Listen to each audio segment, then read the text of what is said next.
Bonjour à tous, gardez vos sous pour dimanche, c'est le message de Jean-Marc.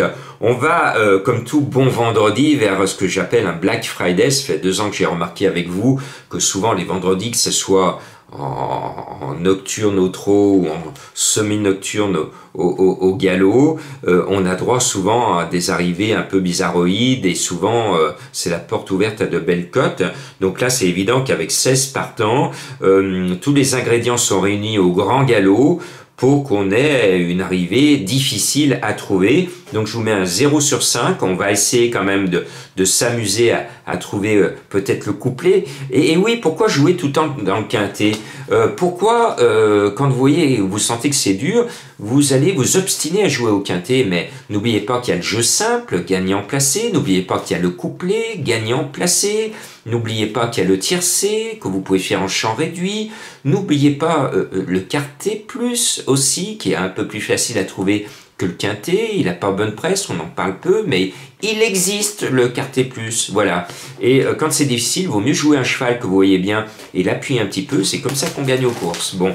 Sur la pointe des sabots, je crois que Madame Colombo a fait un super choix, à tel point que j'adhère à sa trouvaille. C'est le 16 Noces d'Or. Un cheval qui n'est pas dans la liste type des favoris de la presse, qui n'est pas cité, pratiquement avant-dernier de la liste de la presse. C'est le 16 Noces d'Or. Eh bien, on va jeter ces Noces d'Or avec ce numéro 16, avec un jockey qui vient de briller dans les quintets.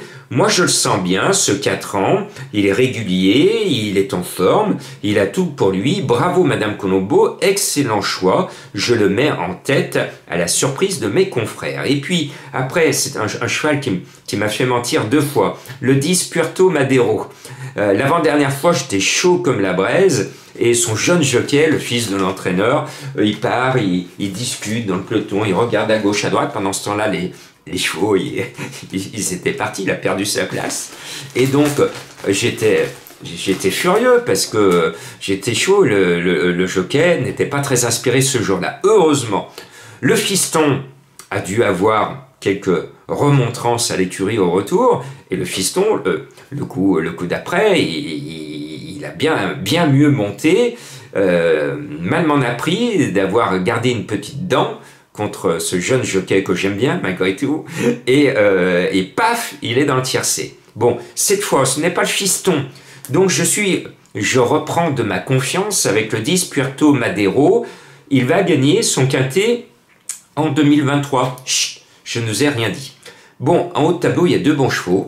Le 2 Shining Ocean, monté par Crastus, bien placé à la corde, et puis le 1 Pedrito avec Maxime Guyon qui défend notre argent. Mesdames et messieurs les turfistes, vous avez un jockey en plat qui en ce moment, depuis pas mal de temps, pousse des bras jusqu'au poteau, et il aime gagner. Nous aussi, eh bien, restons associés à Maxime Guyon. Il monte le 1 Pedrito qui peut paraître mal placé au poids, mais Pantal ne se plaint finalement pas de son poids du jour, donc il devrait, comme tous les Maxime Guyon en ce moment, courir propre et disputer activement l'arrivée du quintet. Et puis s'il y a photo, il y en a un qui va gagner mathématiquement la photo, c'est Cyrano, c'est mon chouchou. Madame Colombo l'a pas mis sur son ticket, c'est le 16, le 15, le 14, le 4 et le 6 pour le ticket du vendredi de Madame Colombo.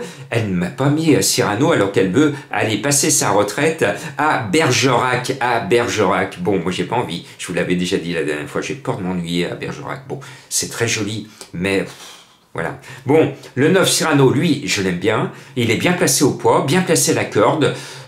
Allez, c'est un pic, c'est un roc, que dis-je? C'est une péninsule. Donc, ce 9, il ne faut pas l'oublier sur vos tickets. Et puis, il y en a un qui adore le sable, comme moi, comme nous, ça sent les vacances, le sable. Le 13 Uzel, qui a tiré le meilleur des numéros, le 1 la corde. Il va aller disputer activement l'arrivée. Et puis, j'aurais mis beaucoup plus haut le 12 Dr. Ron, s'il n'avait pas tiré le pire des numéros à la corde, le 16. On tourne tout de suite sur 1500 mètres, c'est le pire des numéros, donc il est bas, et j'espère qu'il sera là, sinon je vous ferai une ordonnance pour calmer vos maux de tête si vous perdez de l'argent avec ce docteur-là. Et le numéro 15 conclut ma sélection, Agapimia, parce que c'est une mère courage, cinquième, c'est bon pour le quintet. Elle pourrait peut-être faire mieux, elle mériterait de faire mieux. Donc voilà, ce 15 Agapimia, j'y crois. Et maintenant, on part avec Madame Colombo, on va bientôt faire nos valises, on part pour Paris, on va rejoindre mes chans parisiens, mes chans bretons, mes chans marseillais, mes chans d'Alsace, mes chans du sud-ouest et mes chans du nord et mes chans parisiens. On se retrouvera dimanche après-midi sur l'hippodrome de Paris-Vincennes. On s'en frotte les sabots